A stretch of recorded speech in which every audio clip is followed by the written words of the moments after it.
Olá, meus amigos, vamos para mais um tema aqui do nosso programa e o tema é o conflito aparente de normas. Então, de cara, já falo com os senhores o seguinte, que já caiu inclusive na prova, já vi a SESC perguntando, já vi a ESAF perguntando, de uma forma mais bem elaborada, já vi a FGV perguntando muito isso. Se o cara sabe a diferença do direito penal objetivo e do direito penal subjetivo. Pergunta fácil. André, qual é a diferença do direito penal objetivo e do direito penal subjetivo? Né? Na verdade, o que é o direito penal objetivo? O direito penal objetivo, gente, é o conjunto de normas penais. É o conjunto das leis, conjunto de normas penais. Conjunto de normas penais. Inclusive, um aluno perguntou, professor, lei e norma é a mesma coisa? Eu falei, claro que não. Eu posso até falar que são coisas antagônicas no direito penal. Antagônica demais. Mas a lei nada mais é do que o direito penal positivado. Lei penal está no papel. A lei penal é o direito penal objetivo. Só que, na verdade, a norma é o contrário. A norma, na verdade, é o comando que o legislador dá para a sociedade. Então, quando você vê o artigo 121, ele fala homicídio, matar alguém. Pena, reclusão de 6 a 20 anos. Ele está passando para você um comando. Um comando para estabelecimento de comportamentos normais. O que é normal para o convívio em sociedade? O normal para o convívio em sociedade é o que, gente? É não matar ninguém. Então, uma lei, está escrito, a norma é o comando que o legislador dá para a sociedade. Não mate ninguém, senão eu vou te prender. Então, o direito penal objetivo é o conjunto das normas penais. E o direito penal subjetivo? O direito penal subjetivo é o direito que o Estado tem quando essas normas são violadas. Então eu tenho o direito penal objetivo, que é o conjunto de normas, e o direito penal subjetivo é quando, se a norma é emanada pelo Estado, quando você viola, surge para o Estado o que, gente? Surge para o Estado chamado ius puniendi, que é o direito de te punir. Interessante. Então nós vamos estudar, André, no direito penal objetivo, nós vamos estudar nas tuas aulas de penal e no ius puniendi, nas tuas aulas de processo, perfeitamente. Você vai ter aula comigo, eu estou gravando para vocês, aula de penal, aula de processo. Quem gostar da aula, tem o curso de direito ambiental, vai ter o curso de direito econômico, tudo no meu site, andrequeiroz.com, é isso? Tudo lá no meu site, você vai ter isso aí. Então eu tenho o direito penal objetivo e o direito penal subjetivo. Então eu falo para vocês o seguinte, olha, esse direito penal objetivo, esse conjunto de normas dados pelo legislador, eu pressuponho que ele é harmônico. Existe uma harmonia em todo o ordenamento jurídico. E o Norberto Bobbio, ele falou o seguinte, olha, entre todas as normas do ordenamento jurídico, se vive num Estado democrático de direitos, o que é um Estado democrático de direitos? É um Estado regulamentado por leis e democrático. As leis visualizam o interesse público. É isso? Se eu tenho um Estado organizado por leis, eu tenho que ter uma harmonia entre as leis. Significa dizer que entre as leis não pode haver uma antinomia. Eu não posso ter normas conflitantes no ordenamento jurídico. E se houver por acaso um conflito, eu estou diante de que tipo de conflito? Olha, um conflito aparente. Você olhando, parece que há conflito. Por quê? Porque eu vou ter que ter critérios para solucionar essa antinomia. E o Norberto Bobbio, ele visualizou entre todas as leis. Entre todas as leis, ele visualizou o primeiro critério hierárquico. Olha, entre normas conflitantes, eu vou ver o critério hierárquico. Se uma lei falar uma coisa e um decreto fala outra, prevalece a lei. Se a lei falar uma coisa e a Constituição fala outra, prevalece a Constituição. Então esse conflito só é aparente. A lei falou isso, a Constituição fala diferente. Meu Deus, houve um conflito. Não, esse conflito é aparente. Você acha que houve um conflito porque eu consigo solucionar essa antinomia. Mas se eu tiver duas leis, então o critério hierárquico não vai prevalecer. Então vou analisar o critério cronológico. Entre duas leis que falam diferente, evidentemente vai prevalecer a posterior. Por quê? Porque está revogando a anterior, ou de forma expressa, ou de forma tácita. Ou ela abroga, que é revogar totalmente, ou derroga, que é parcialmente. Está claro? E além disso, se por acaso as leis forem feitas ao mesmo tempo, se eu não tiver esse critério cronológico, eu vou analisar o critério da especialidade. Quer dizer, sempre que entre uma lei houver um critério especializante, essa lei deve prevalecer. Então, na verdade, eu quero que você entenda que existe o direito penal objetivo, que é o conjunto de normas, e o direito penal subjetivo, que é o direito que o Estado tem de punir uma pessoa quando o direito penal objetivo é violado. Tá claro? Agora, o Norberto Bobbio falou, olha, entre todas as normas, primeiro olha o critério hierárquico. Se não houver hierarquia, se não tiver uma superior hierarquicamente, critério cronológico. Se na verdade forem feitas ao mesmo tempo, ou então eu tenho que analisar se entre uma lei e outra, uma lei especial com relação à outra. E esse critério da especialidade é o primeiro critério que vigora em direito penal. Até hoje esqueci de constatar isso. Especialidade. Então o primeiro critério é o critério da especialidade. Então se eu tiver duas normas penais, se houver duas normas penais conflitantes, a que vai prevalecer é aquela que for especial. E comigo você vai pegar no curso completo das leis especiais. Eu pego todas as leis especiais. Dá exemplo, professor. Tortura, crime hediondo, Estatuto do Idoso, Estatuto do Torcedor, Lei Maria da Penha, que protege a mulher, Lei do Racismo, Crime de Controle Tributário, Lei de Armas, Lei de Drogas. Então, na verdade, quando o indivíduo ele entra no país com drogas, você não vai dizer que está realizando contrabando. André, o cara entrou com drogas, então ele realizou um crime de contrabando. Olha, cara, tá errado. Mas contrabando não introduzir bens ilícitos no país? Cara, mas tem uma lei especial que é a lei de drogas que fala que é tráfico. Tráfico internacional de drogas. Então aquele artigo do Código Penal é furado. Não é furado não, cara. Contrabando aplica-se para todos esses produtos que sejam ilícitos no país. A lei de drogas, só para droga. E se for arma? Lei de armas. Se um policial, André, der um tapa... Olha que interessante. Policial dá um tapa na cara de uma criança. De uma adolescente, melhor. O adolescente está em situação de desamparo, então o policial, ao invés de ajudar, dá uma bufeta na cara dele.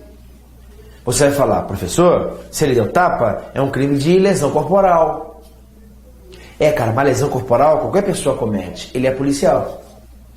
Então pela especialidade ele cometeu o crime de abuso de autoridade. Não é verdade?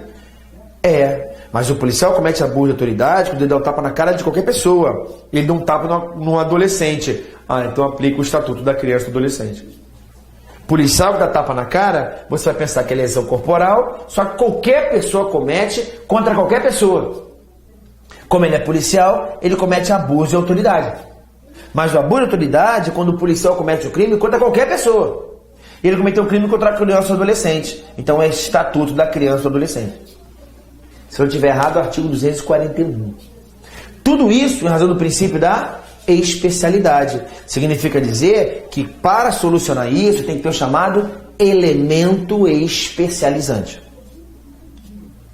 Agora pode ter um outro critério, que é o seguinte: professor, e quando a babá bate na criança? A babá bate na criança. Se a babá bate na criança, gente, eu quero que você entenda que muitas vezes ela pode cometer um crime mais grave. Qual é o crime mais grave que ela comete? O crime de tortura. Professor, a babá bateu pra caramba naquela criança. Tortura.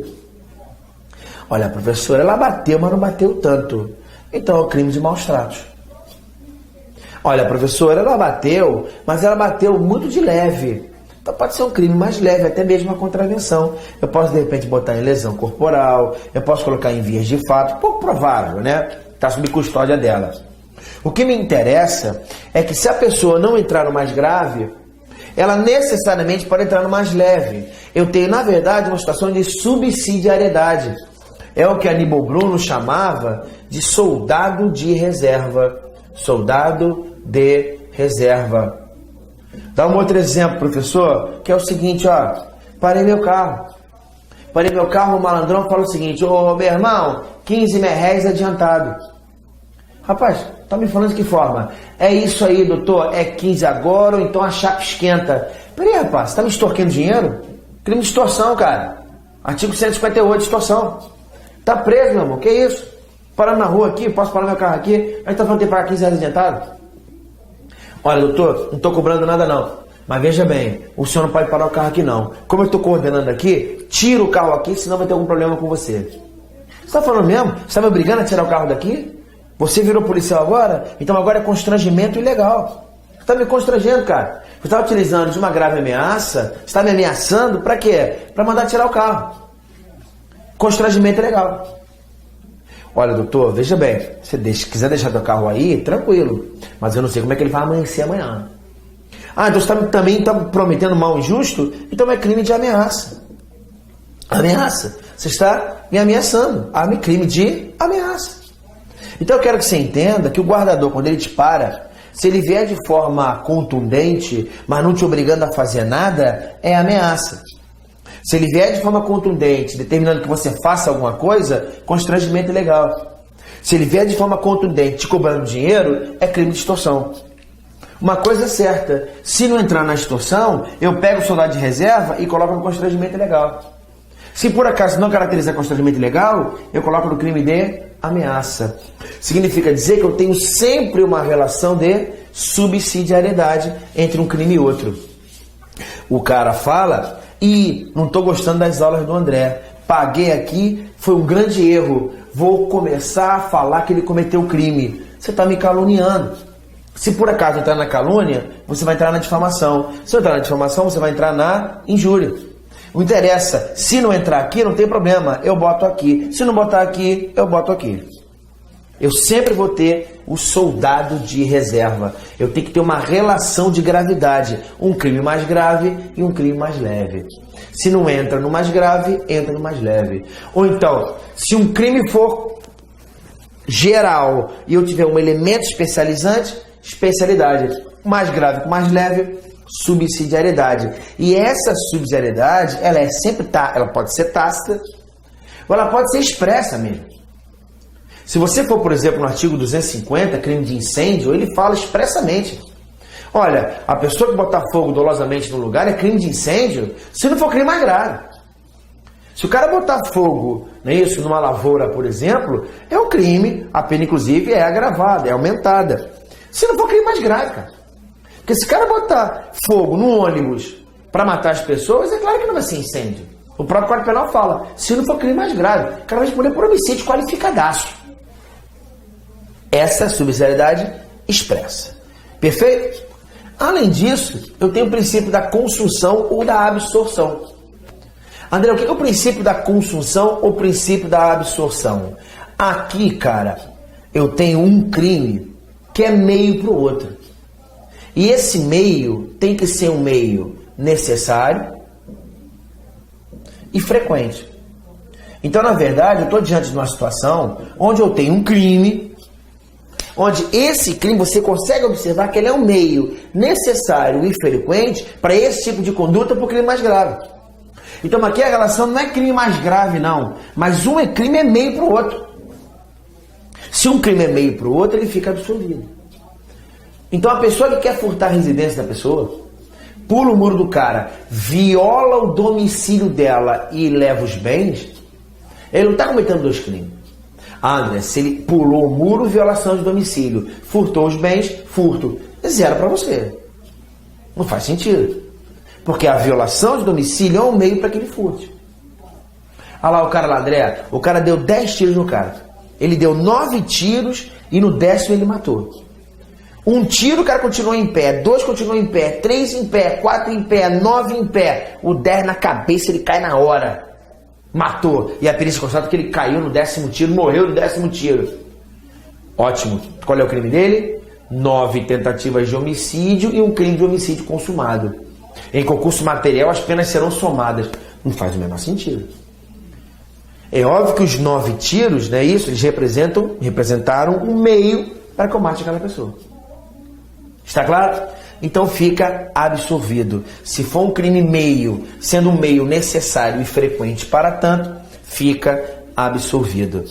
E como é que eu absolvo isso? Tá? Eu tenho o chamado antefacto impunível. É isso um bom exemplo?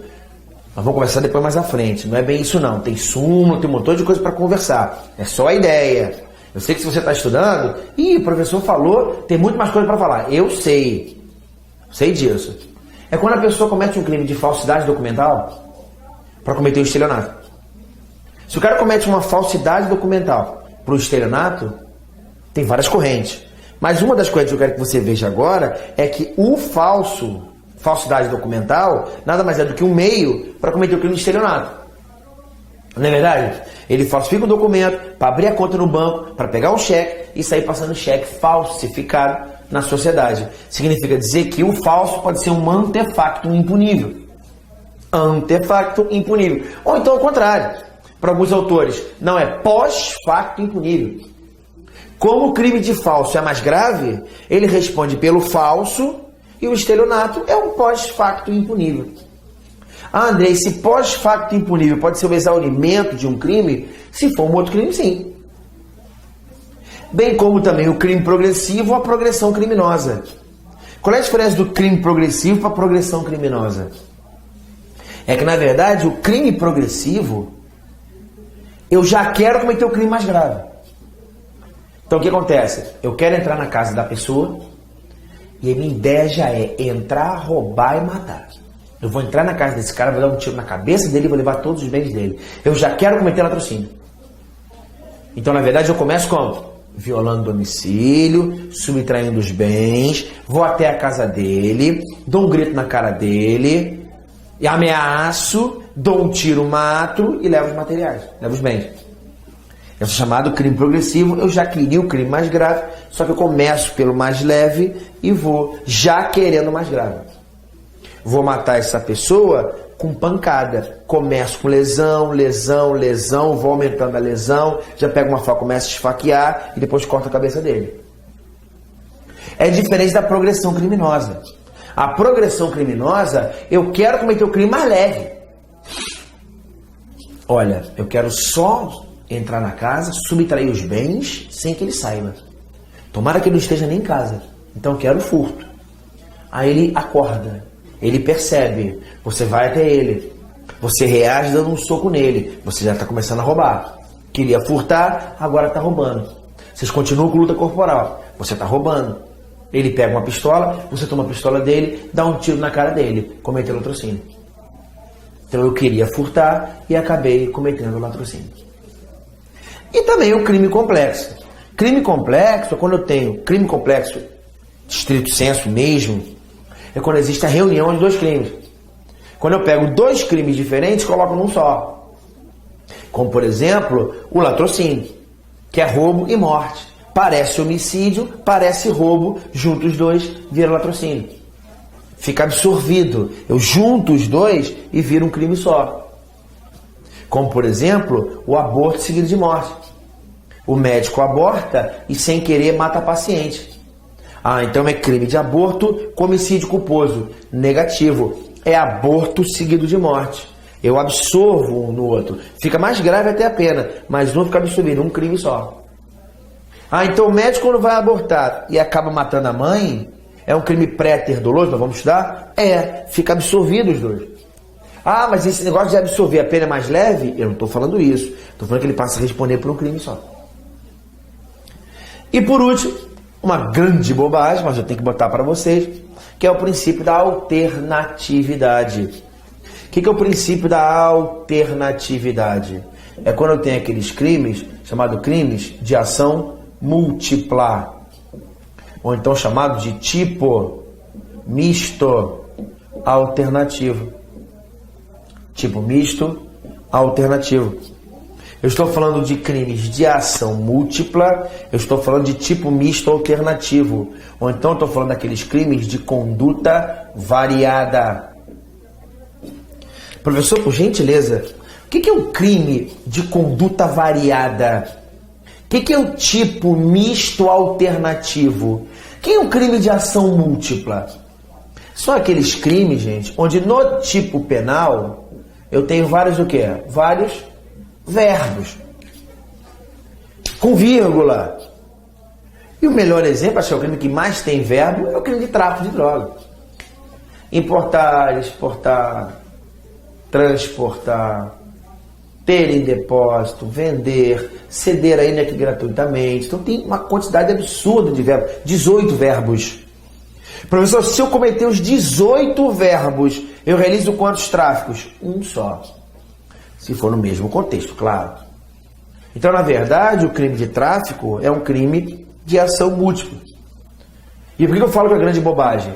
Porque se eu cometer vários verbos, eu realizo um crime só. Mas é bobagem por quê? Porque se eu estou falando de conflito de normas, e esses verbos estão na mesma norma, não mais se falar em conflito, né? Se eu estou falando dos verbos no mesmo artigo, então não tem conflito, pô.